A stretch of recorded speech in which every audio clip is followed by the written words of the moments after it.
on the side, sweet Lord, sweet chariot, coming for to carry me home. Sweet Lord, sweet chariot, coming for to carry me home. Oh, when the saints go marching in, oh, when the saints go marching in, oh Lord, I want to be in that number. When the saints go marching in, oh, when the saints go marching in, oh, when the saints go marching in, oh Lord, I want to be in that number. Oh, when the saints go marching in. Amen.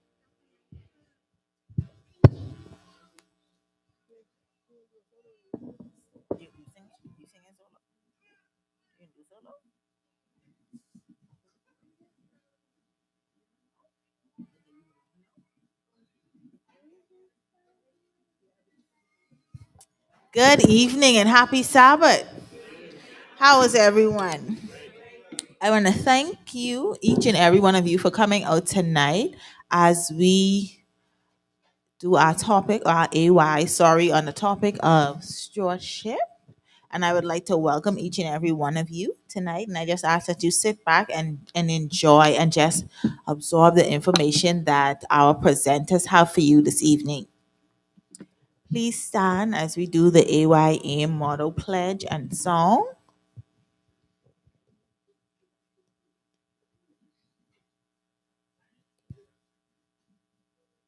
The aim, the Advent message to all the world in my generation.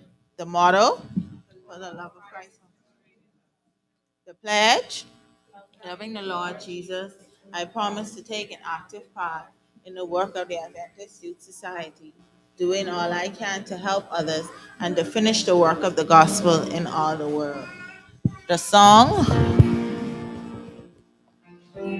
youth are we from every land and sea. Together we pray and work and play and happy harmony. We have the faith to share with others everywhere. A message of love from God above to show the world we care. Adventist youth, Adventist youth are we from every land and sea.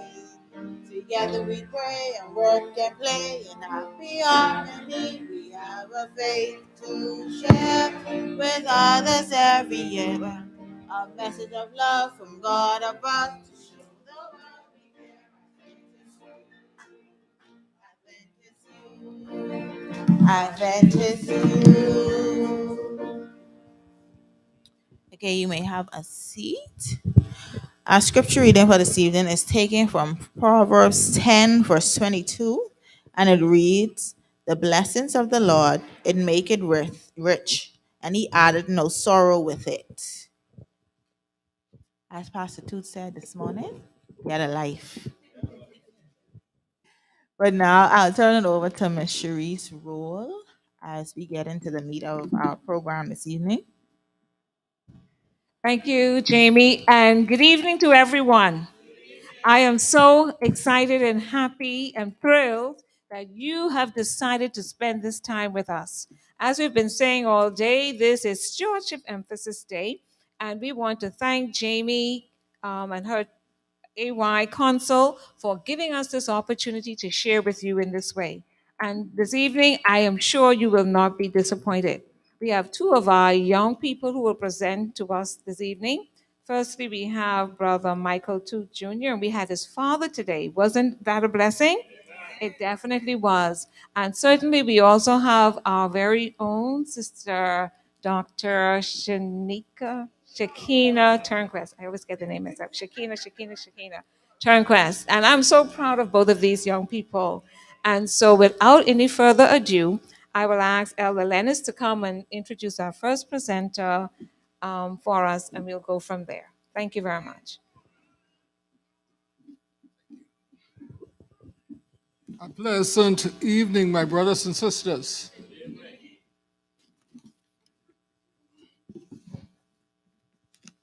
It's my pleasure to introduce our first presenter. I would take a few minutes and just go over Brother Michael II Jr. resume. He has done very well. His resume, you may call it autobiography. Michael is a certified public accountant with more than 10 years of experience in providing accounting, assurance, and consulting services to companies in various industries.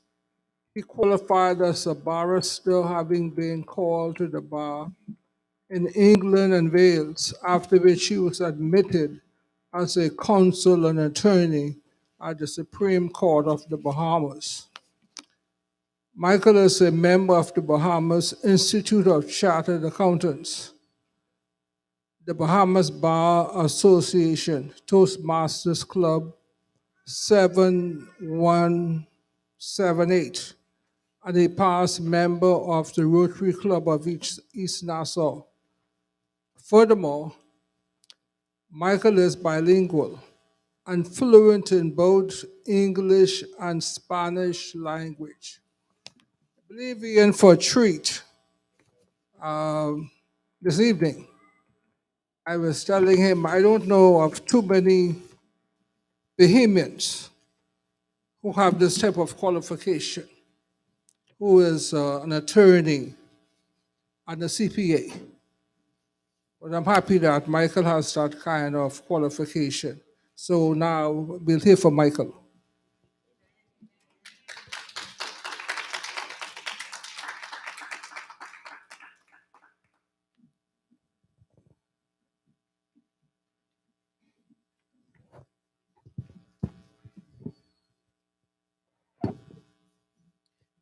Yes, good afternoon, everyone.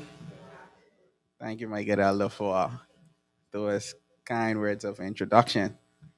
Uh, this afternoon, I was asked to speak to you about finances, especially to the young people and the not so young.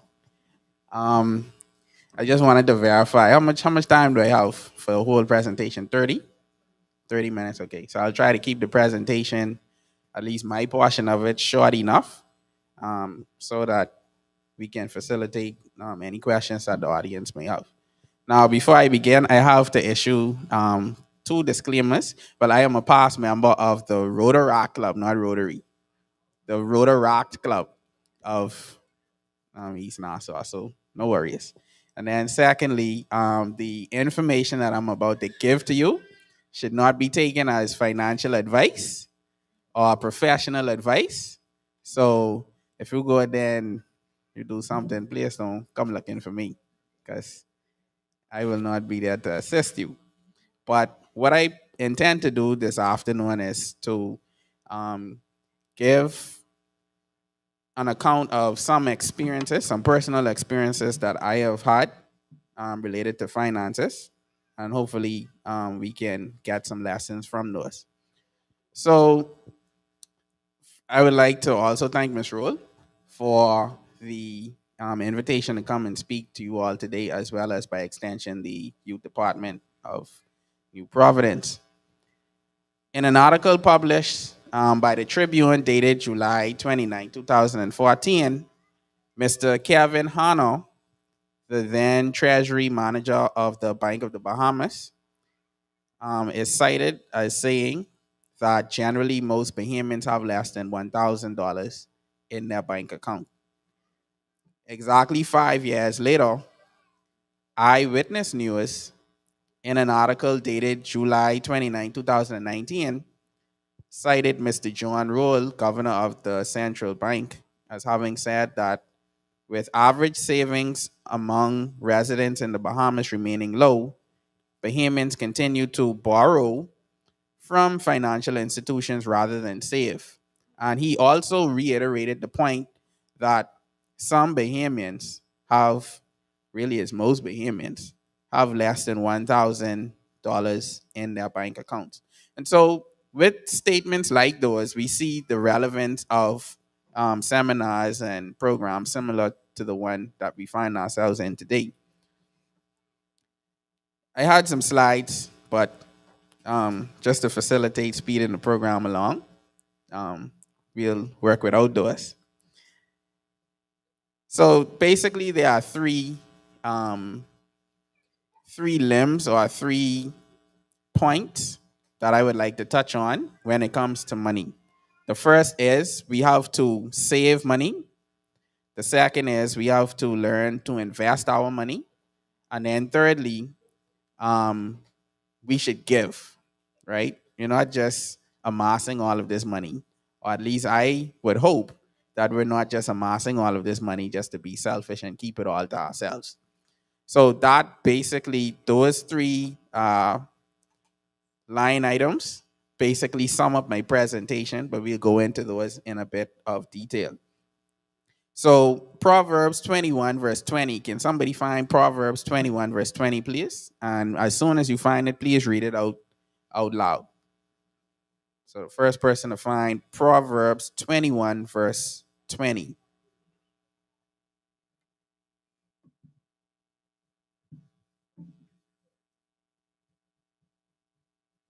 And you can just start reading once you find it. Proverbs 21 verse 20.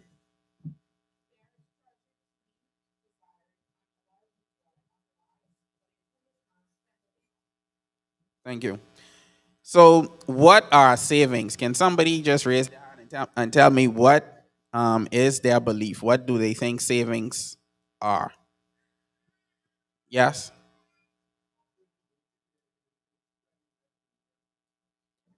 Great answer. Spending less than you earn. Anyone else?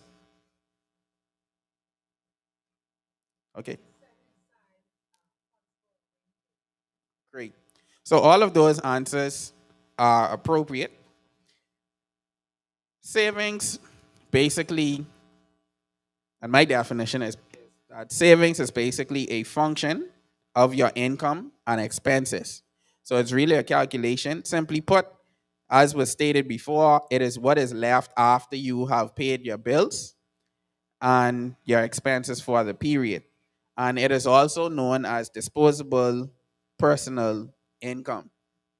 Now, in order to maximize your savings, you have to understand the formula. And the first part of the formula is that you have to understand what or how much your income comes up to.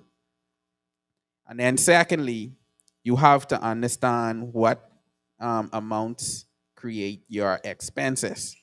So, savings, in order to figure out what your savings would be, you have to know what your income is and you have to know what your expenses are.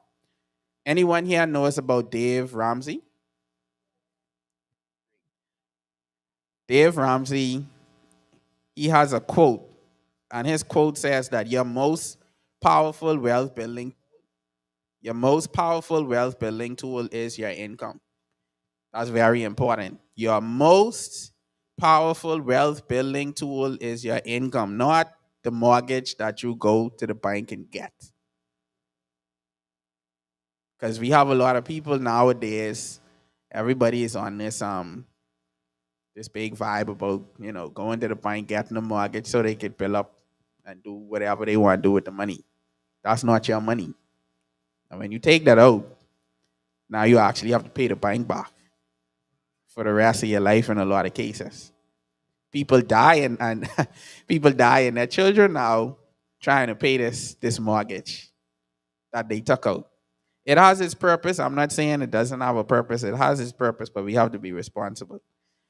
So Dave Ramsey says that your most powerful wealth building tool is your income. Now, there are different ways that you can increase your income. And there are different ways that you can, what's the word I want to say, earn income. Because that's really where most of us would start. We would start with getting a job and using the savings that we would get and use that to build our wealth. Now, for the young people here, I wanted to take this also, or I wanted to come from an angle that I assume most of our young people here are probably in college, or they are just coming out of college, or they have just entered into the workforce. Now, there are many high paying jobs or careers that do not require going to college. And I'm going to just jump straight into that because, growing up, everybody, well, at least from what I've seen growing up, people push this idea that you have to go to college in order to be financially successful. And that's not necessarily the case. It really depends on what it is that you are interested in terms of making your contribution to society. So, examples of certain vocational fields that I would like to highlight would be carpentry, electrical work, masonry, even sewing, as well as being a computer technician. And I'm speaking about the vocational stuff. Yes, I went to college, but that is because the things that I wanted to do required me to go to college. But I would like to refer to a situation that I experienced at NCU while I was there. There was a young man who joined Northern Caribbean University and he started a bachelor's degree. And I think the bachelor's degree was in IT, if I'm remembering correctly. And I think after a semester or a year, he dropped out. And everybody was wondering, why he dropped out. Years later, he came back home. Not years later, but after he dropped out, he came back home and he got a job, in the Bahamas, and he worked. And then I remember coming home for a break, and I had issues with my phone, and I had to go to him to get my phone fixed, and charge a lot of money to get that phone fixed. And he did not complete a bachelor's degree at Northern Caribbean University. So I say that simply to highlight the fact that it really depends on what it is that you are interested in doing. Going to college and spending thousands of dollars to get a degree that you're probably not going to use because you're not interested or really interested in the career really doesn't make sense. Whereas you could go to a vocational school like BTVI, for example, you can pick up a trade that one will not take as much time as having to study a degree. And you can also start to make money immediately after, or even while you are enrolled in school. So these are very important things that I am bringing to the forefront. Additional areas include makeup artists, nail artists, and hair stylists. And we know that women spend a lot of money. Sorry? Sales. Yes, that is also an area that doesn't require you to go to college, and you can make money from that. But I want to really talk about this makeup artist thing and and the nail artists and the hairstylists. We know that women spend a lot of money on the rimming. They spend a lot of money on the makeup and other beautician products and services, and especially this makeup, just to go to an event for about 2 hours, just to come back home and wash it all off, right? So that is another idea that can be used to bring in money. And guess what? Even if you are interested, for the young women, those who are interested in going to college, this could actually be something that you can pick up on the side in your spare time to make some money. So these are just ideas that I'm giving that can help us to see how we can maximize our income. Now, as I would have stated before, don't leave here and say, Pastor Toots, and say you don't got to go to college. That is not what I said. You have to assess yourself. You have to figure out what it is that you are interested in, and then you make a conscious decision and you move forward. That is what I'm saying. Basically, to be responsible.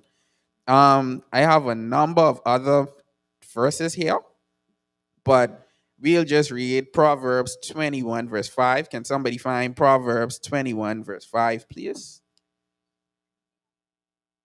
And as soon as you find it, you can read it.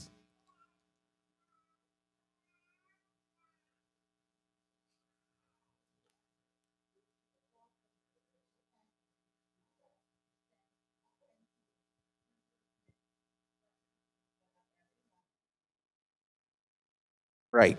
And so that verse really speaks to making hasty decisions. The point that I want to underscore there is that, as I would have stated before, we need to develop a plan for our career. That is very important. It will cause you, or it will prevent you and your family from spending thousands of dollars unnecessarily. Um, and as young people, due to the fact that the market is now offering more money than was offered back in the day, young people nowadays tend to be a little bit impatient, right? And they want to become millionaires overnight. But that verse is very important in terms of uh, advising us to take time and to really think before we make decisions. I suggest that we, or those of us who haven't really found what it is we want to do, um, or for those who have found what it is that they want to do, develop a plan, develop a 3 to 5 year plan so that one, you can know the direction that you're headed. Even if you don't know what it is specifically that you want to do, there are jobs that you can do to fill in that time.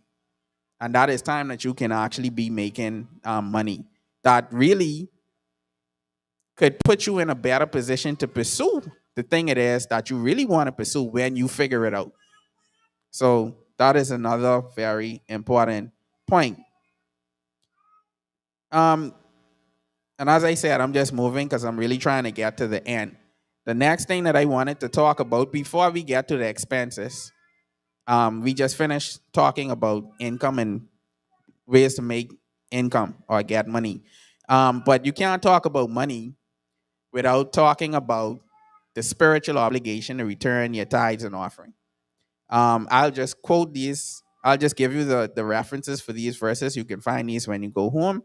Leviticus 27, verse 30 and 32. That is Leviticus 27, verse 30 and 32.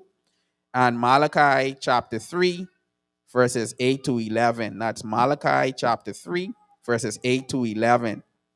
In all this talk about money that we hear nowadays, people often forget to mention the importance of returning tithes and giving a free will offering. Um, I know persons that have a bad reputation out there in the marketplace in terms of in the workplace. They have very, very questionable reputations, but they always seem to have a job. One or two of them I actually know, right? But the interesting thing about it, and then on the flip side, I know persons who have good reputations, but they finding it hard to get a job or finding it hard to find a job that they want to work in. But I've had conversations with both persons, and what I found is that guess what? The one who has the good reputation, but who is finding it hard, that person doesn't return tithe. Right? Now, I don't have no proof to say that is the reason, right? But I am a Seventh-day Adventist Christian, and certain things that I believe in. The other person who, quote unquote, doesn't have the good reputation, they return their tithe. Everything they make, they return their tithe on a free will offering. So that's just something that me personally, I never really played with. If I made $50 before I even got a job, I used to play the piano for another, I think for a Baptist church. And that is really the only money that I was making while I was studying for my CPA exams. and I was making $50 a week, and I would take out 10% of that $50 and put it in an envelope and put it in the offering plate when it came around. Now, obviously, I didn't put my name on it. I don't want nobody not only making $50, right? But you understand the point that I'm trying to make. It is very important because we must recognize the source from which our income is derived. Now, moving on to the most, I guess, difficult part when it comes to savings, dealing with the expenses. And will not, I'll try not to look at the paper so that we can just get through this part. This is the most difficult area that most persons have to deal with when it comes to trying to save money. And I could say that I can speak from experience. Um, Back in 2000 and I think 2017, I looked at my bank account. I read this article that I spoke about, and I looked at my bank account and I said, "Boy, I really fall in this category, right? No money." So one day I went, I got a book, and I made a vow to myself, and for 1 month, I went and I wrote down everything that I spent. So if I went to the store to buy something, I took out my book, I wrote it down. If I went to a restaurant and I bought something, I went in my book and I wrote it down. Everything that I spent for that particular month, I wrote down. Why did I write it down? If I ask any one of you here today, how much you think your monthly expenses come to? You probably can shoot off the top of your head, oh, I spend XYZ. I spend 1,000. I spend XYZ, right? That's you just speaking. You don't have no, you never, probably never, not saying that you didn't, but I'm just saying for argument's sake, more than likely you never did that exercise. So how would you really know how much you actually spend on a monthly basis? That is important because in terms of trying to maximize your savings, while you're doing that, at the end of the month, you're now able to go on that list or go in that book and see the items that really more than likely were not necessary, right? For example, if I ask somebody today, how much you think you spend on food a month? And that's the major thing in this country. How much you think you spend on food a month? Somebody can quote off. I can speak for personal experience. Somebody asked me, I say, oh, I spend like $400, right? $400 a month for food. When I did that exercise, it was almost double that.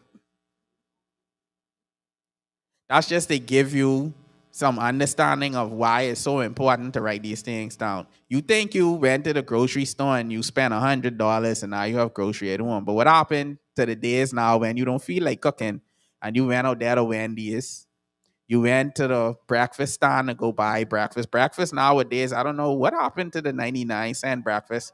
Nowadays, it's $5 for a small pack of what tuna and grits. It's very, very interesting, right? So imagine, and the interesting thing about that is imagine doing that every day. That's just breakfast. You have people who buy breakfast, lunch, and dinner. Lunch, and like I said, somebody asked me how much you spend on lunch. Oh, I spend $10. This is facts that I'm actually speaking. I told, but yeah, I spent like $10. When I really look at it, I was spending 15.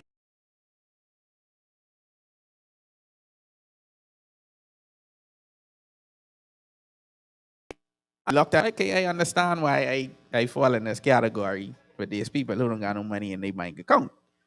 Right? It's because you're spending so much money and you're not keeping an account.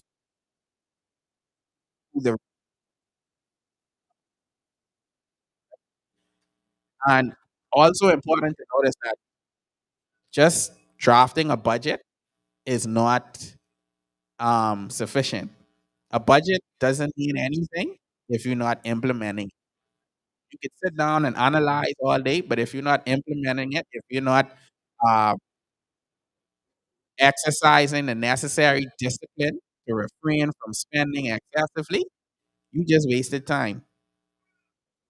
Really and truly, if you might as well just went out there and did some lashes during that time that you tried to create this budget. because at least you have more money coming in to try to offset. So that is basically um, that's basically how I would leave that. Set up a budget, and then also at the end of the month, item itemize the expenses that you have and compare um, what you actually spent to the budget that you made. And you're not, well, what I find is that I didn't get it right away. So it took me some time, maybe a month or two or three, to really tweak the budget and get it to be realistic. Because that's another thing, when you're setting your budget, you want a realistic budget. You don't want a budget that's so ideal that when you don't meet the mark that you set, all of a sudden you get discouraged and then you just throw the whole thing out the window. So a lot of this has to do with discipline, and it has to do with your mental state and trying to motivate you to save as much as you can.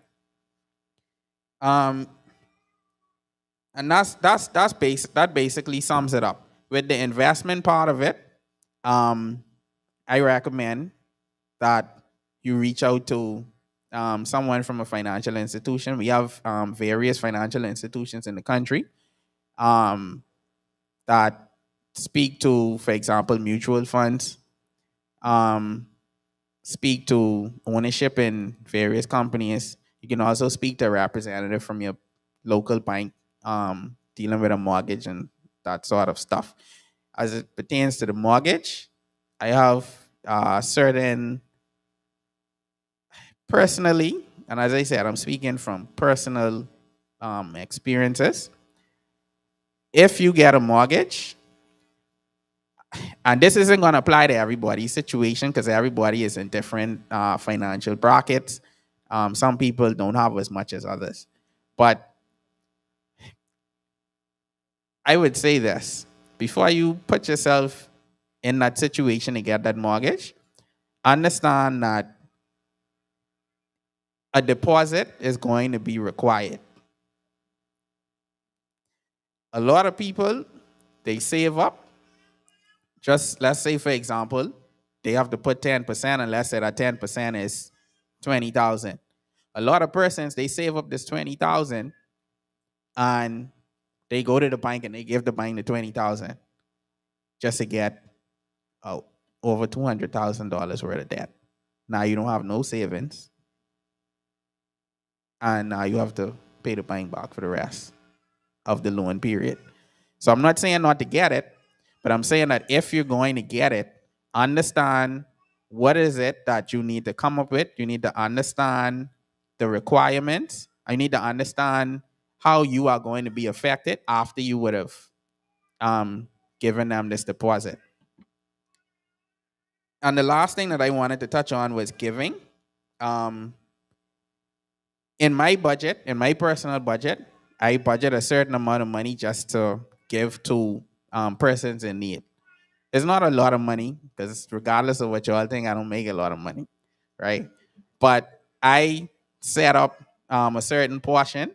So, for example, if somebody comes to me, if I'm walking in the mall, which has happened numerous times, I mean, persons who, they don't look as if they are in need, but sometimes emergencies happen. They come, hey, I need something. I think a lady was having an issue one day with a phone or something like that, and I can't remember. And she was really stressed out about it, and she asked me for, I think, about $50, and I gave her the $50. She's like, I'm going to give it back to you. I wasn't really looking for it back. I don't know how this woman found me, but she found me. I didn't know her name, nothing. She found me and she gave me the money back. There was somebody else that they had light bill problems. They had a business, and I noticed that there was an issue. I noticed that the business, the influx or the way that the business was operating, it wasn't consistent. And I asked the person, oh, what's happening, XYZ, and they said that they were having problems with a utility bill or something like that. And I was able to help that person, and I helped them, and they, ever since then, they up and running. So I didn't give it to them. I didn't give it to them to have something to hold over their head. I really wasn't looking for anything. But what I found is that giving to people without looking for anything in return, it actually makes you feel good. And I must say that a lot of people, they give and they looking for something in return.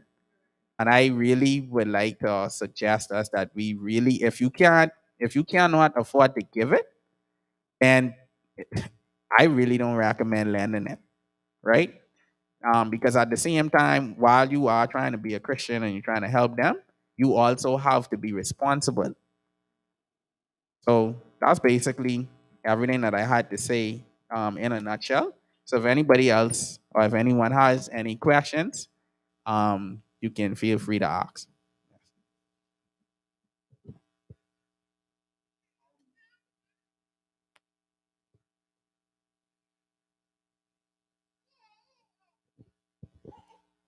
Like to, I would like to thank you for the plug you gave to BTVI. I've been with BTVI for about from 2014, and one of my functions there is to teach a class called Student Success. In that class, we kind of break down all the parameters, and I like to talk about about savings and all the other stuff.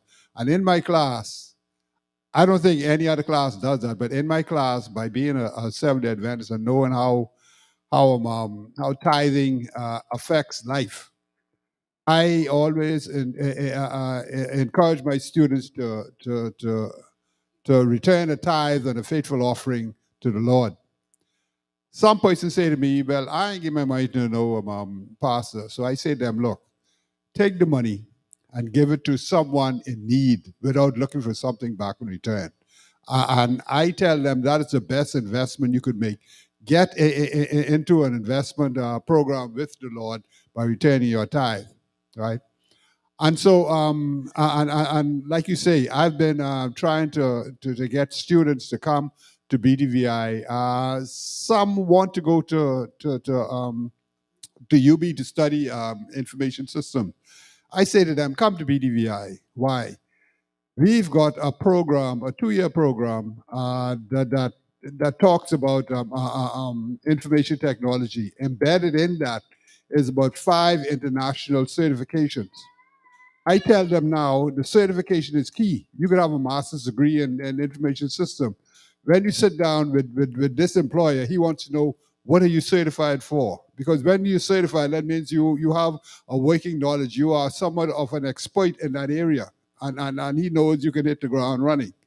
And I try to tell them, I try to get more females involved in the, rather than going into the office area, because I know a lot of students leave, a lot of females leave school, and they feel as if they got to go in the office area to be relevant. I tell them, no, you can come in the technical area, because one of my other jobs at BDVI is career resource officer. Persons from the community call me almost daily trying to find persons to fill various jobs. I know where the technical jobs are. And I can get persons in there. I try to get more females in there because I find that a lot of males start in the area and they fall off. Even construction technology. Construction technology teaches you all the ramifications of the whole building. I mean, every part of the building is embedded in this construction technology course. A 2-year course, and when you finish that, you go work for you go work for a construction company, and after a number of years, you know how the business run. You can become a contractor for yourself. You see, and I tell my students, don't look down on BDVI saying you coming to just learn a trade. I say, listen here, the doctor who's making millions of dollars in the middle of the night, his plumbing breakdown, he call you in, and when you walk through his door, $150, $160 just to come to him. And that doesn't, it doesn't stop there, because whatever work you got to do, he's got to pay you for it. So you could end up making more than the doctor who's done that. So thank you for that. My last thing, savings is fine, But I find, well, me, I'm in the senior category, so I don't get those attendant fees that the bank charge each and every month. That's one of the things about being old. But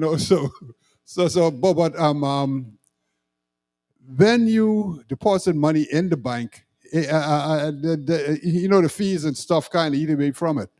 I know you talk about the investment side of it, but if you save the money, you've got to do something with it, because if you leave it there, you're then losing. So, what is your suggestion in such an area like that? I know you talk about investment and all the other stuff. Yeah, I spoke briefly about mutual funds being an option. And also real estate, right? That's something that is very what's the word I want to say? Is very common in the Bahamas. But what I finding as a young person, um I personally would suggest start a side business, right? So, for example, I am a corporate person, but I'm actually interested in learning a trade, right? So, as was stated in the presentation, as Dave Ramsey was quoted, your income is your most powerful wealth building tool. It's your income. If you can maximize that, even in terms of getting a mortgage, right? I am of the opinion that, like I said, it's nothing wrong with getting a mortgage. You just have to be responsible with it. Me personally, I would like to get a mortgage, but I'm thinking, when is the right time to get the mortgage? Is the time when you just entered your career and you only have 3 to 5 years, when you can't even really leverage your skills and experience? Or is it later on when you can see that you are making a certain amount of money to handle that responsibility comfortably? And we're talking about a mortgage, but this concept can actually be applied to family, right? Why go and take? And I get passionate about this when we talking a young man, specifically young man, because society, regardless of what's happening, regardless of the fact that we see that the man have fell off to an extent, at the end of the day, the responsibility and the blame for the failure of the family always seems to fall at the feet of the man. So my whole thing is, if you're going to start a family, try to be in the best financial position possible to increase the chances of success of your family. So, as I said, this doesn't just apply to mortgage. This applies to families. This also applies to dating before you even get to the point of marriage, right? If you know you're not making money, or you know you're not making a certain amount of money, do not be trying to date these people. And we talking about the Remy people, right? But even the people who don't deal with the Remy, right? You still gotta take out, right? She still want to go to the movies, and she still wants something to eat, right? She still, well, I know about all that. The nails, I know about all that, right? You still gotta pay for gas to drive up and down. So, as I said, these concepts really extend beyond mortgage, beyond family. You can really apply these in almost any area of your life that involves money. Next question. I just wanted to ask this question. You spoke earlier about the mortgage, and it seems like it's a pet peeve for you. But if you have some income saved, for instance, if you have $20,000 saved and your down payment is $20,000, it seems that you are implying you should take that money possibly and start your building rather than going to the bank and putting yourself in that debt for so long and you're tied up, rather than getting the mortgage from the onset. Is that what you're saying? I wasn't Possibly. I wasn't really given any specific advice, Right. but what you're saying can be an alternative as well. right? So I'm not saying not to do it. It can be an alternative. I've spoken to persons, they talk about building out of pocket. So as I stated before, it really depends on the individual, and it depends on where they are at. It depends on what they can afford. It depends on what their expenses are, right? So that's actually a very good idea. So thank you for that.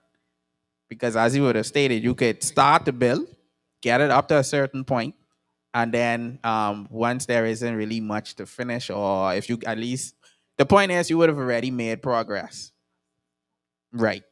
So thank you for that.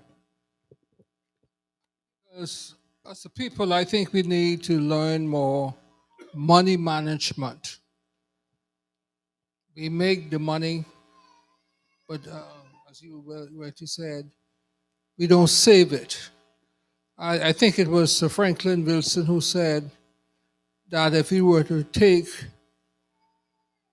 $10,000 or 100,000 and just give it to various people in the community and check back with them in about a week, 2 weeks time, and see if their condition would have improved.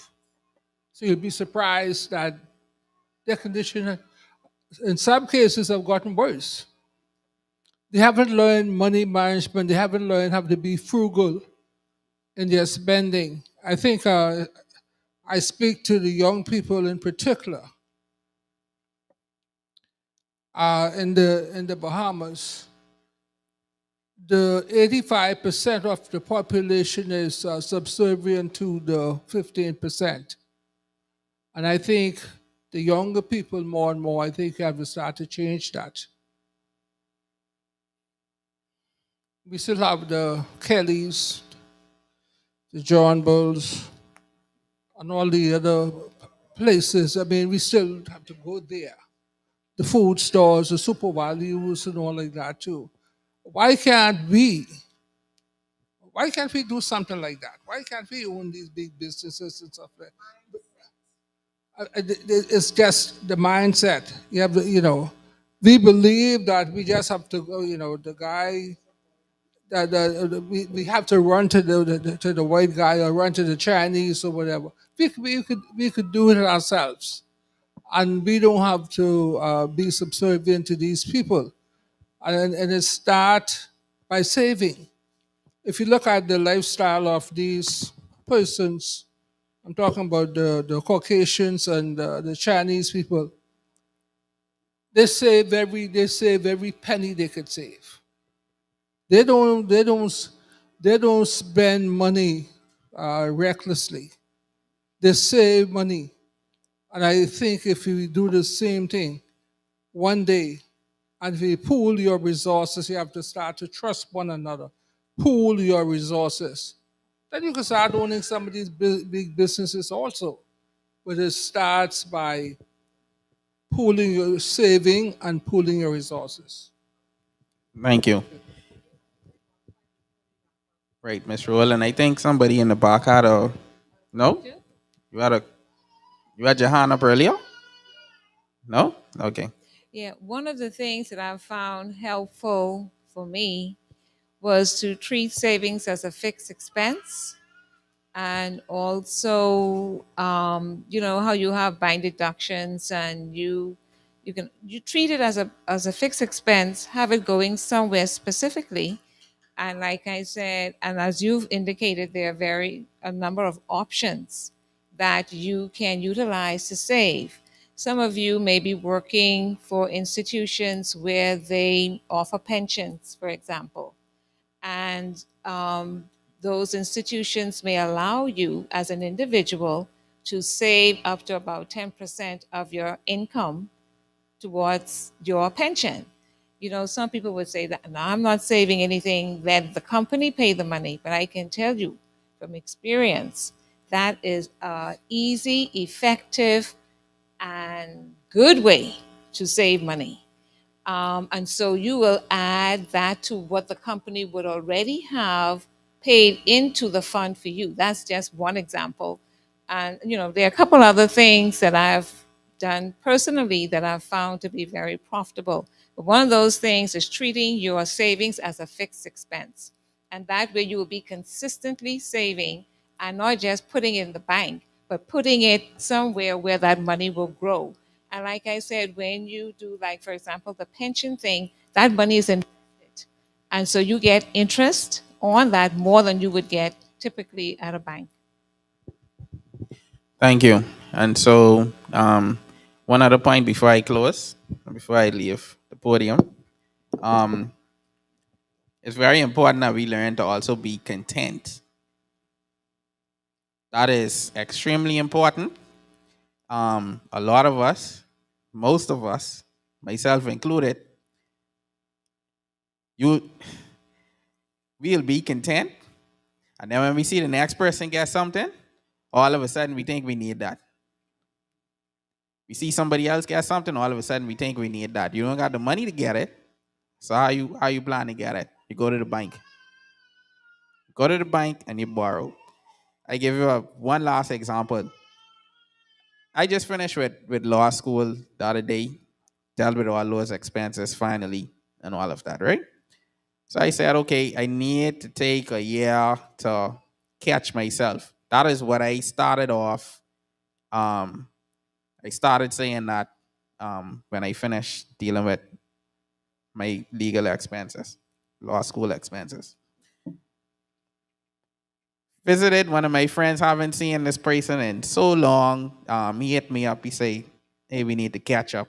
Went to visit him actually today, right? So we're sitting down and I visited him and he is showing me everything that he, did over the last 2 years. Um, Real estate related, duplex, triplex, all these sort of things, right? So I'm sitting there. Now I have a piece of property, but I said, I'll take my time. Take my time, catch myself first, and then XYZ. Listen, on the drive here, I had to talk to myself and remind myself of what I promised myself before I came, before I visited my friend, right? Because all of a sudden now I left the house about a quarter of the way on my way here. I left the house saying, yeah, I gotta go to the bank this week, and I gotta see what I qualify for, right? Because now there's this fear of missing out, right? So praise the Lord. Halfway here, I remembered what I said, and I had to catch myself, and so I plan to stick to the plan. So that's just an example of how we need to be content in our situation. Everybody's running their own race, but at the same time, we need to be responsible. So thank you very much for having me, and I hope you all learned something from the presentation.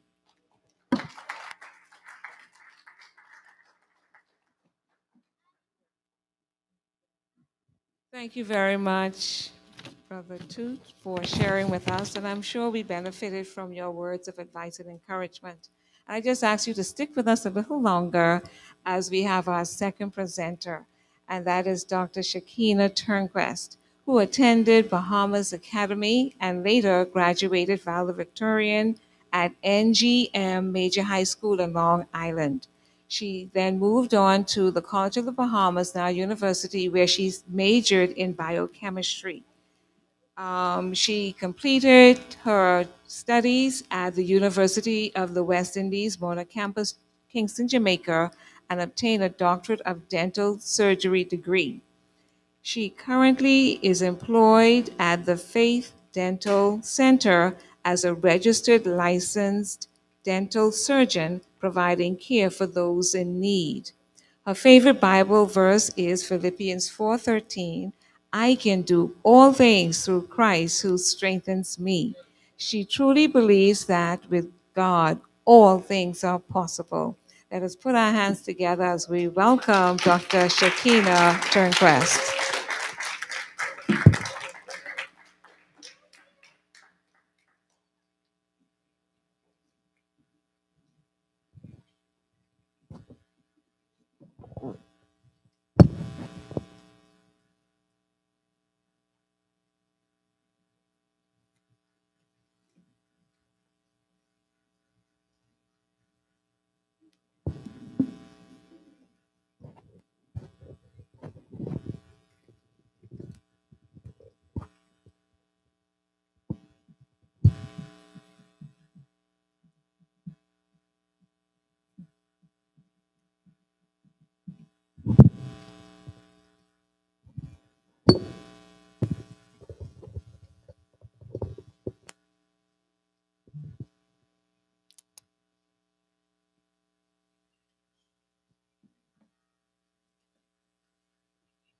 Good evening, everyone.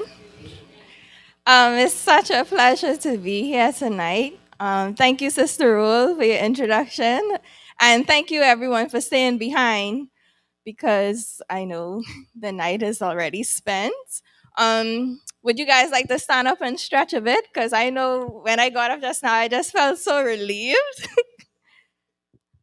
Yeah, that looks like that feel good, right? Yeah.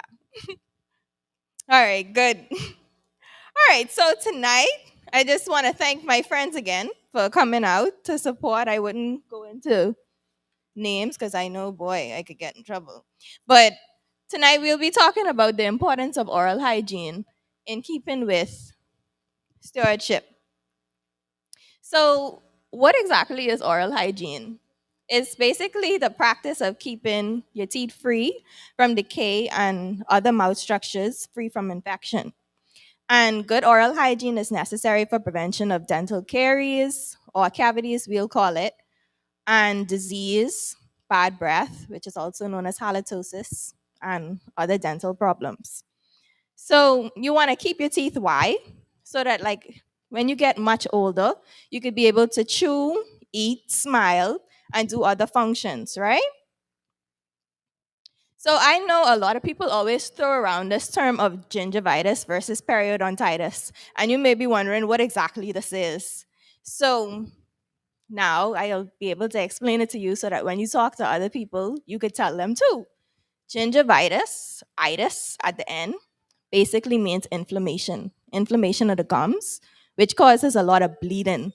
And so gingivitis is the milder form of gum disease, and periodontitis is when it gets really bad or really worse. And not really worse to say really worse, but it could be irreversible in some instances if it gets to the advanced stage, right? So you want to try and stay at a state of healthy gums and teeth, or just stay there, right? So what causes gingivitis? What causes periodontitis? That would be plaque. And plaque is basically the sticky yellow or white substance or film that sticks to the surface of teeth after you finish eating. So if you don't get to brush your teeth properly or visit the dentist often to have it removed, it turns into calculus, which is like a lot of buildup, and it gets really cakey. And it could be found above and below the gum. It could be yellow, or some people you might see little white deposits on their teeth. That's what you call calculus. So you want to try and get it removed by a dental professional or just improve on your dental habits, which would include flossing and toothbrushing. So gingivitis, like I said, you can't see the okay, you can't see the arrow, but the picture showing gingivitis, you could see like the red puffy gums. That would be due to plaque, right? Which I said was the sticky substance on the teeth. Periodontitis, you could see the white stuff underneath where that arrow is showing the gingival recession or gum recession. Yeah, that causes all of that. It causes bone loss, it causes receding gums, and causes your teeth to get really shaky and loose, and then eventually your teeth could fall out. So I had this girl come to the dentist. That was this week. I think that was Thursday or Friday. So I thought everything was fine. Because, you look at someone, you don't really know what's going on with their teeth until like you take x-rays. That's another reason you come to the dentist. Because once you take the x-rays, you could see what's going on underneath. And I say, okay, this is going to be a simple cleaning. I'll be out of here in no time. So I take the x-rays, and it was like a lot of bone loss going on and a lot of calculus. And I was like, hold on, you used to smoke? And she was like, yeah. I was like, yeah, I couldn't tell because I look on your x-rays, and yeah, you need to get this under control or whatever. And she was like, well, she don't smoke no more, so that's good. So at that point, we could reverse everything that was happening, right? So again, like I was speaking before, plaque would look like the image in the middle, and the calculus would look like the image in the middle, but to the bottom. Oh, you could feel free to stop me during the presentation, and ask questions, right? So there's a lot of different reasons why you could get gingivitis or periodontitis. Gingivitis, sometimes pregnant women develop gingivitis because like the hormones just get out of whack, and the estrogen and progesterone levels sometimes go and fluctuate. So that just causes a response and they develop gingivitis. And it's very harmful to the baby. Oh, just in case they didn't hear you. When you're told you need a deep cleaning, what does that mean? Okay, I'm happy you asked that question, Sister Moss, because that's actually what I was just getting to. Like, how do you treat gingivitis? How do you treat perio? So, let me see if I could use this pointer. So, the gingivitis, the deep cleaning is what you get when you have periodontitis, right? That's when we go and we use scalers, curettes, and special ultrasonic scalers too, to go beneath the gums and remove the deposits, the hard deposits called calculus from on the teeth. And it's a lot of vibration and water that you experience when you get that deep cleaning. But the only time you get deep cleaning is in perio, instances of perio, right? When you have bone loss. Gingivitis, however, is just routine, normal cleaning, which you would see in the picture to the top.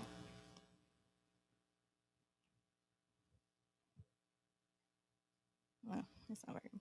Anyway, so once you do the cleanings, you continue with your good oral hygiene practices, brushing, flossing, and some other things I'll get into in the later parts of the presentation.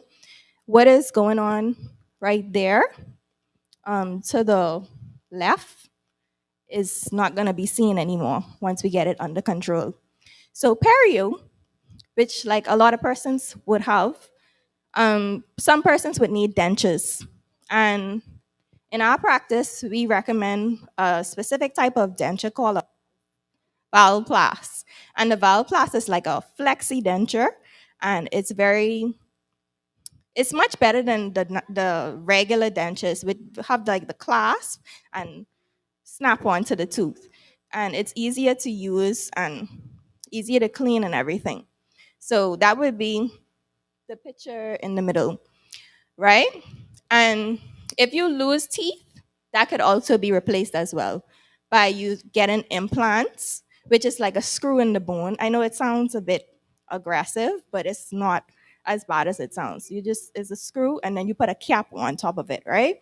And you could also get crowns, which is also a cap, or you could get a bridge if you're missing teeth in between teeth, right?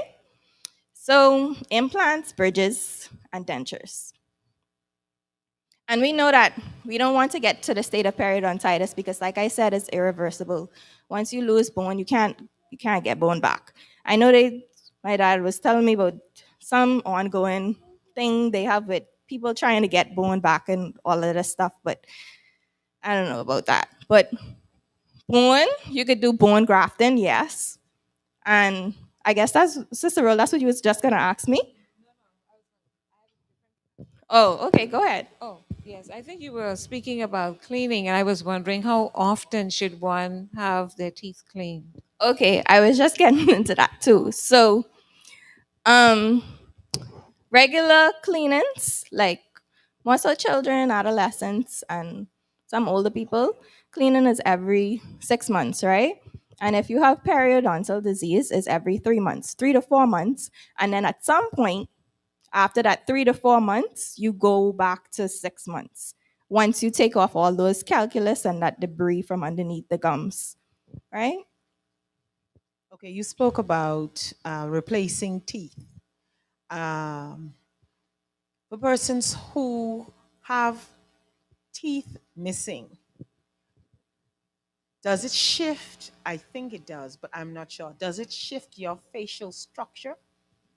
The teeth definitely would shift. Like if you're missing if you have two teeth here, well, three, okay, and one is gone, usually what happens is they start tilting and moving into the space that is missing, because that's just how our body is made up, right?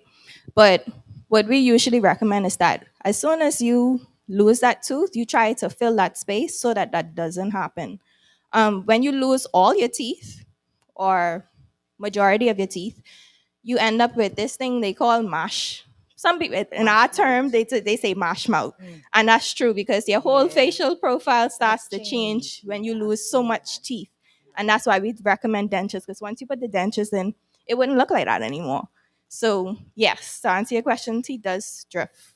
The next question is for persons who have medical conditions, such as maybe diabetics or persons who have extreme periodontitis. Is the replacement of teeth recommended? You could have your teeth replaced, but we always recommend that you get your health under control before you go about doing so. And we know that a lot of persons in the Bahamas has diabetes and hypertension, and we always recommend that they are controlled diabetic as opposed to uncontrolled before we do any dental work, because they're more prone and susceptible to periodontitis. And why? Because they have a lot of glucose in their bloodstream. And oh yeah, that's another thing I was going to talk about. So plaque and calculus really has bacteria in it. So all that cake upness, that's filled with bacteria. And the bacteria, when food gets in your mouth, it causes the bacteria to release acid. So that's why you have the loss of bone and you have the teeth start wiggling and all of that, because of the calculus acting on the food. And diabetics have a lot of glucose in their bloodstream, and the bacteria just likes to thrive in that environment. So that's why we tell them to get it under control before we do any other dental work. If a person floss on a regular basis, would they still need to come in to have their teeth clean? Yes, definitely. The flossing only really prevents you from getting interproximal caries, which is cavities between the teeth.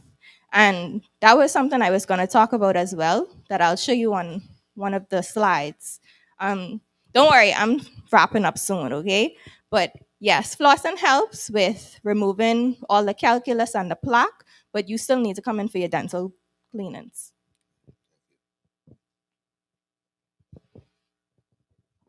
So I have a question. I know someone that has, like, if you look in their face, there's a difference between the left side and the right side of their face, and it looks like it's bloated on one side, and they know they have a cavity. What would you tell that person? I would tell them to visit the dentist, because that's the next thing I was gonna try and get into, because of time. I'll try to, but they could have an infection going on that causing their face to become swollen. So all that, um, they say that the mouth is the gateway to a lot of different things. So if you don't take care of your mouth, it could cause a lot of chaos, like sepsis, and that's infection, goes into the whole bloodstream. All that calculus, that plaque, you don't want that going and infecting all of your other organs, right? And so, like I said, they could have an infection going on causing the swelling from the tooth itself, and they would need to be placed on antibiotics to decrease that swelling and possibly either treat that tooth by a root canal or have it taken out with an extraction. Worst case scenario. So you could always tell them to visit me. Shameless plug. Um, Regan.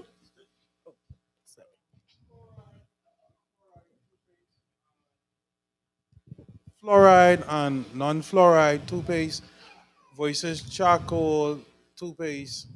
In addition to that, um, and toothpaste without charcoal. Oh, I know someone was gonna ask me about chocolate today, boy. And you also said fluoride. So you want to have toothpaste that has fluoride in it, right? Because fluoride is a good chemical that helps with keeping your teeth nice and healthy and giving you that nice bone support, right? So I was going to get into that. When you look on the label in the food store at your toothpaste, you want to make sure that it has at least 5,000 ppm. I'm going to show you on one of the slides, but the toothpaste, make sure the box has 5,000 ppm with fluoride. The charcoal, I heard that it brightens and whitens your smile. But if you truly want teeth whitening, you should visit the dentist because we have at-home kits as well as take. We do it in office and we also let you do it at home, right? Oh, that's what you wanted to ask me, right? Yeah, I started to use some toothpaste. Wow, they have called vegan toothpaste. What's that? Vegan toothpaste. Vegan for vegan? Okay. Yeah, vegan. Like, the toothpaste. I found it to give better results than the regular Colgate toothpaste with charcoal in it, and so I was getting the better results from it. And it's fluoride free, and it's a lot of chemicals free that's inside the toothpaste. And it tends to give a better result more quicker. Okay.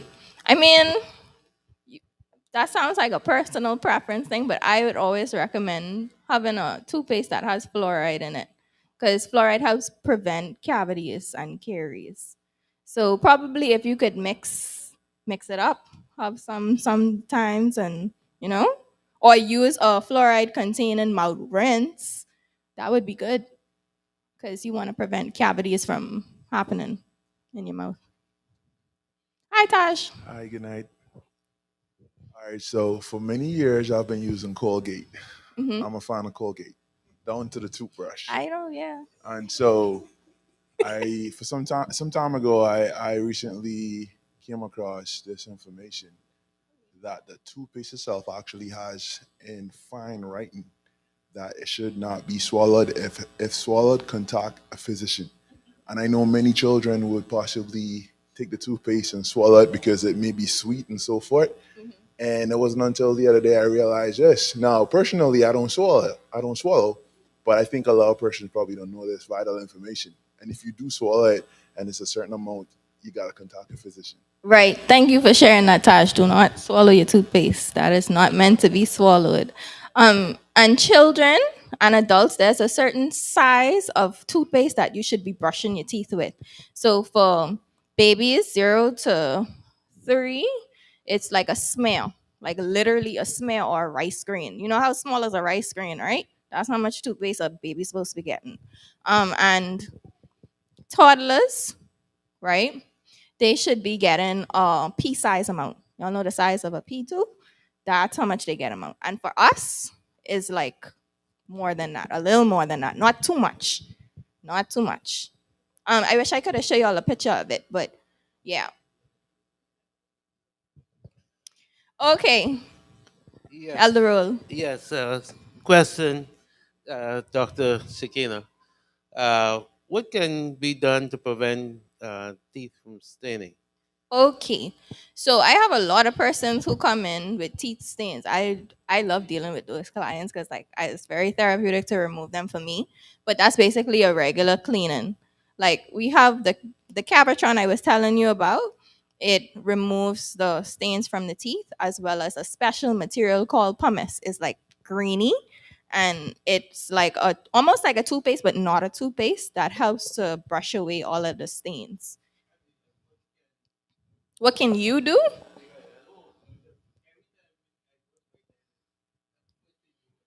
They tell you about the teeth cleaning and it doesn't help. Oh, so you drink a lot of tea and coffee? Okay. So the tea and the coffee is cause a lot of the stains. Sometimes the type of food you eat causes stains as well, like curry. Curry stains teeth. So someone actually just asked me this Friday with coffee. This patient specifically, he likes iced coffee. So I told him to try and use straw. We recommend using straws for coffee. And because it doesn't touch the surface of the teeth, it just goes straight to the back of the throat. So try that to prevent the stains. Limit the tea and the coffee consumption too. Okay. Um, some more periodontitis risk. Y'all remember what periodontitis is, right? Okay, good. Some more periodontitis risk factors. Persons who smoke, like I said, have diabetes, family history, genetics. Sometimes, not all the time, but sometimes genetics could be involved, and certain medications. So certain medications like cyclosporine and immunosuppressant drugs causes you to have gingival hyperplasia, which is like an overgrowth of the gum, and appears that you have, gingivitis when, you know. So yeah, let me move on a little quickly. So there is a link between periodontitis and heart disease, stroke, and diabetes. So, like I said, make sure you come in for your cleanings every 6 months. And when you come to the dentist, we can see if you have been smoking. Um, if you have cancers, we could detect that as well. Because if you have a sore on your tongue, on the roof of your mouth, and that white or that red, and it not coming off, you brush, brush, brush, and that not coming off, please see me, because you might just, God forbid,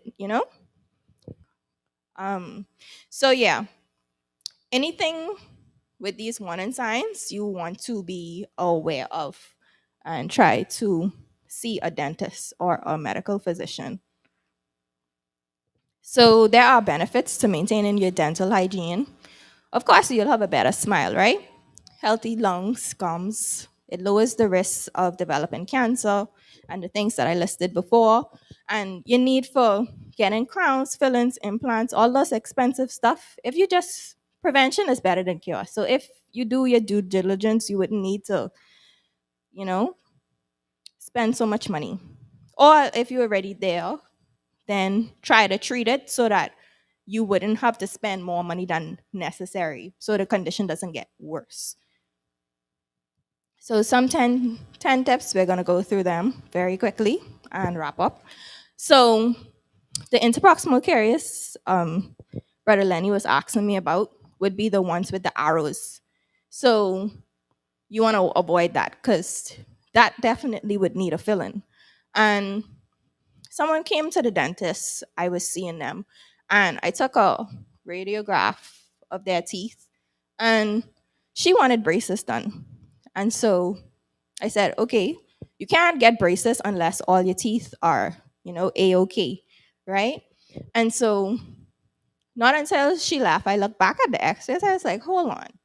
I see this big dark spot going on her teeth. None of these is her teeth, by the way. Sorry if I must put that out there.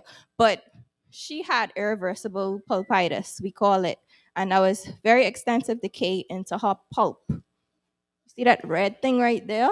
It might seem like a small cavity until you take the x-ray and it's a full-blown something going on. So now she had to spend money for a root canal that she didn't account for. She thinks she's going to go get her braces done. But now she had to spend money to get a root canal, which she was fine with. But this is the importance of going to get your dental checkup so that we could see these things that's going on that's, we need to be that needs to be treated. And even like infections, like I think it was Visha, a friend was saying, the yellow arrow would be an infection going on. So, treat it with antibiotics and the pain meds.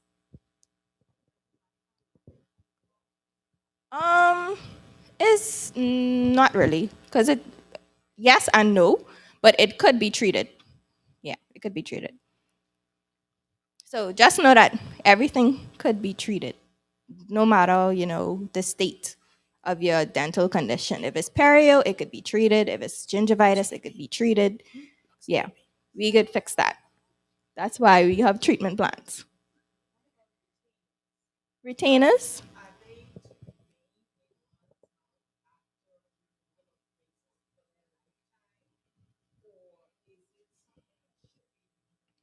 Okay, so she's asking about retainers after you get braces done. So I have some coworkers who have braces, and a matter of personal preference again. So there's removable and there's irremovable braces, and we recommend that you put retainers. Yeah. So we recommend that they stay in the mouth so that the alignment of the teeth doesn't shift. Yeah. You still have to clean and do your due diligence. So there's something called super floss to go underneath the retainer to clean the teeth properly. And that's another thing. When you have braces, make sure you use super floss to get underneath and clean your teeth properly, because it's it's already difficult for some people cleaning teeth without braces. So when you have braces, make sure do what you need to do, because it's very easy to start getting cavities once you have them if you don't do what you're supposed to do. Okay? So dentistry is not expensive. Neglect is. If you don't take care of your teeth, that's just how much money you end up spending. Root canal start at like $1,000. So you don't want to spend money on a root canal. So try to that's just one dental practice. Some go way up. So you want to start, um and prevent you from it getting to that point, right? So another thing, how much people in here uses a hard toothbrush? How much people use soft toothbrush? Who uses medium? Okay. All the people who use soft, raise your hand again. Good. Make sure y'all use soft toothbrush, okay? Because that medium and a hard toothbrush wears away the tooth enamel. And it brush that enamel away, and then you get sensitivity. And that's not something you want. And then you end up having to get a filling that you didn't even need in the first place. So use your soft toothbrush and just be aware of how you brush your teeth. Clean your teeth properly by using like circular motions, and up and down, yeah. Up and down. And make sure how much brush their tongue. Oh, make sure brush your tongue. Okay? Because a lot of bacteria hides in the tongue. Okay? Regan, you see this picture here? The 5,000 ppm on the box. You want to look for that, okay? 5,000 ppm toothpaste, sodium fluoride content, right? And replace your toothbrush every 3 months. Flossing is very, very, very important. You don't want to get no cavities, interproximal caries that we talked about. I usually recommend you use the long thread. The floss picks, like some people is be sitting now watching shows and stuff. If you want to use the floss picks, fine. You're still getting the job done. But yeah, the thread ones is very good. And when you floss with the threaded floss, make sure you use C formation and go in twice. So you want to hug. I wish I had my model, but I gave it away to my um, dental, my other dental colleague. But when you put the floss down, make sure you hug the tooth on one side and hug the next side and come up. Okay? In regard to staining, do the mouthwash, because I see the pink and the aqua, do they help with the staining of your teeth as well? The mouthwash more so helps with reducing the levels of plaque in the mouth. So making sure that some does help with stains, but more so it helps you reduce how much plaque build up. And you don't want plaque because remember, plaque turns into calculus and then the whole shebang. So stick with the white. Oh, that's what I was getting to. So this purple Listerine has fluoride in it. So when you go in the food store, make sure to look for that one. Or you could get the Act. This Act Listerine also has fluoride in it. So one or the two you could look for in the grocery store because you want the fluoride to prevent the cavities, right? So you want to also limit sugary and acidic foods. How much people like soda? I know he was going to raise his hand. So try to limit the sodas because they have acid in it. Don't drink too much soda. They have acid and you don't want this tooth erosion happening, right? Limit the candies because the candies, boy, the bacteria just going to have a field day and a party in your mouth. So, I like candy too. I'm just saying, but just try to not. I'm not supposed to like candy, but try to limit the candies and the sodas. Is whitening your teeth healthy? Yeah, it's yes. You see, I have a pet peeve with whitening. Like a lot of people always asking them about changing the color of their teeth, and I just be like, you don't really need it though. But you could get it done. You could get it done. They want the Hollywood smile.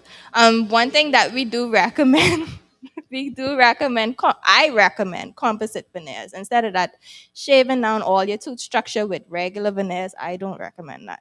The composite veneers is fine for me.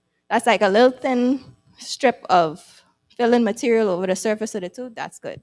Oh, sorry. Let me just get to this question. I know time. Yes, Dr. Turnquist. Do you recommend using alcohol-free mouthwash? Alcohol-free mouthwash. Alcohol-free. Alcohol-free Yeah. mouthwash. Yeah. Yeah, you could use alcohol-free mouthwash. I don't see nothing wrong with that.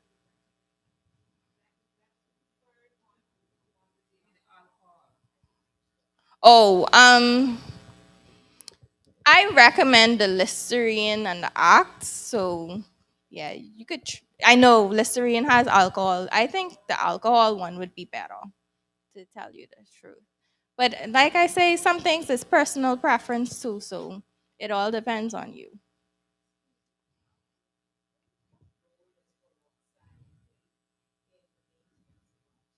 The peroxide helps with teeth whitening, just like charcoal he was asking about. Not to my knowledge, no. You want to use you want to use what do you say, the bacteria?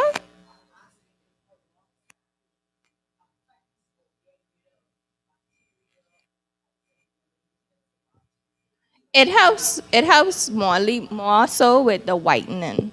Yeah. Yes, Fisha.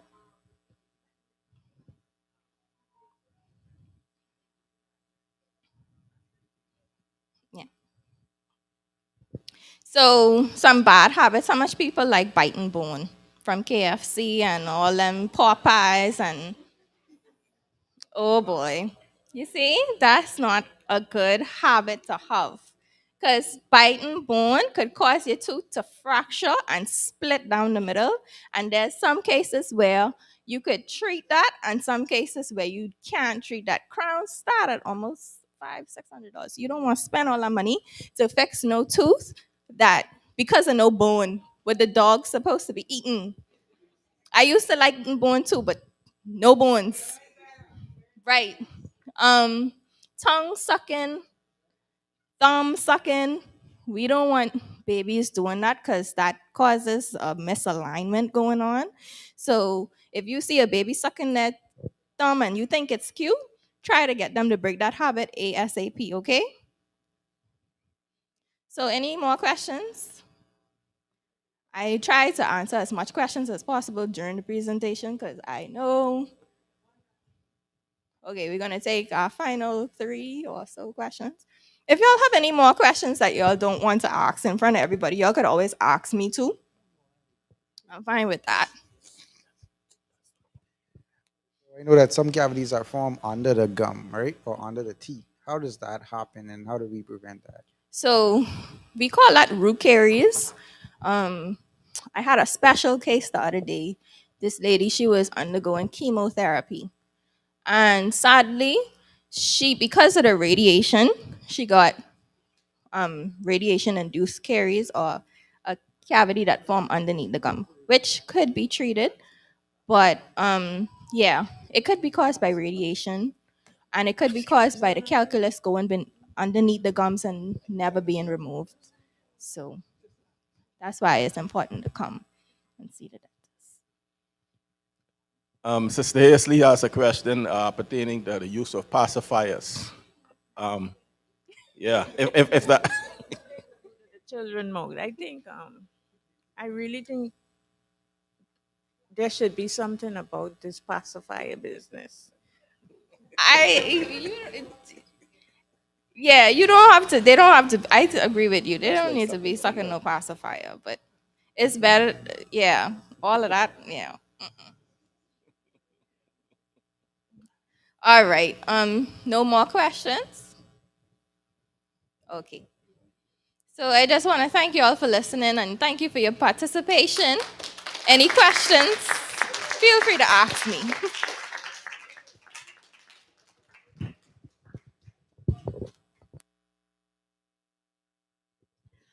Okay, Dr. Turnquest and CPA, Mr. Michael Toots. You can come up. So, Mr. Toot, we just like to thank you for actually coming here and taking your time out to give us the presentation on how to maximize our income in different ways and making cautious decisions in whatever we do with our money. Shakina, we have learned a lot from you. What is gingivitis, periodontitis, how the different healthcare, what should we use, and we want to apply that to our lives. So we just like to token of our appreciation to each of you. Thank you.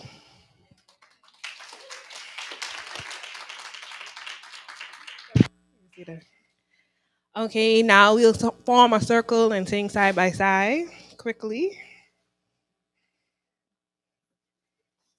expeditiously.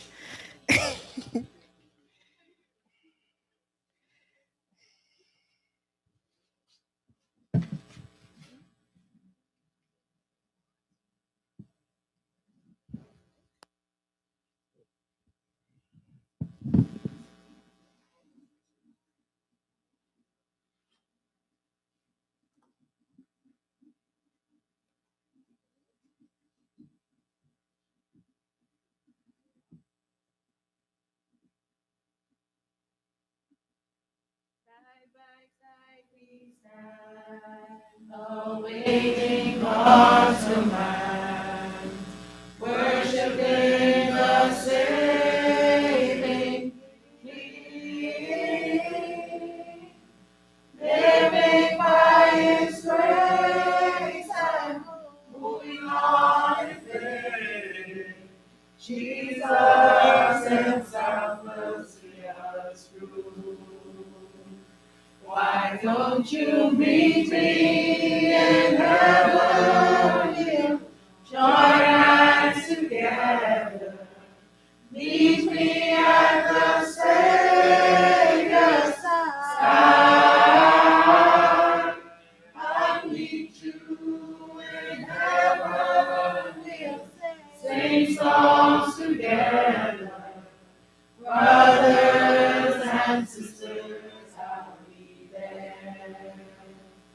You know that soldiers all are we to go where Jesus leads. We'll fight the foe and we shall overcome. Heaven is our goal to save every soul.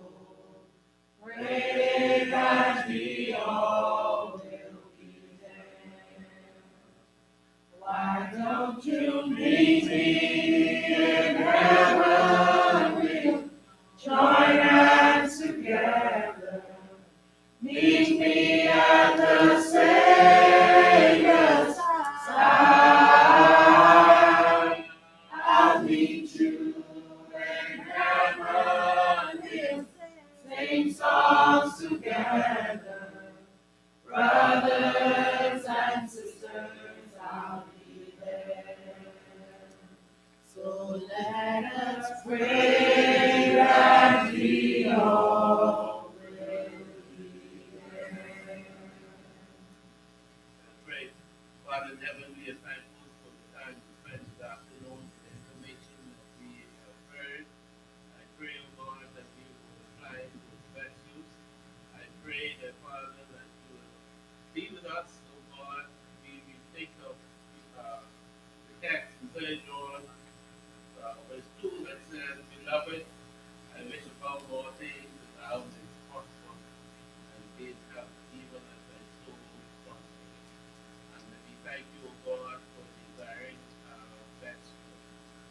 pray, oh God, that you will dismiss us from this place, but will not from your presence. I pray that you will be with us as we begin the new week, as we continue throughout the week. We pray that you will protect us from harm and danger. We pray, oh God, that you will keep us from the evil one. We pray, oh God, for your presence always be with us. We thank you, oh God, for your faithfulness towards us. We pray that you will continue to provide for our needs, oh God, and we trust you to work those all things for our best. I have sample package of some oral products. Bombastic side eye.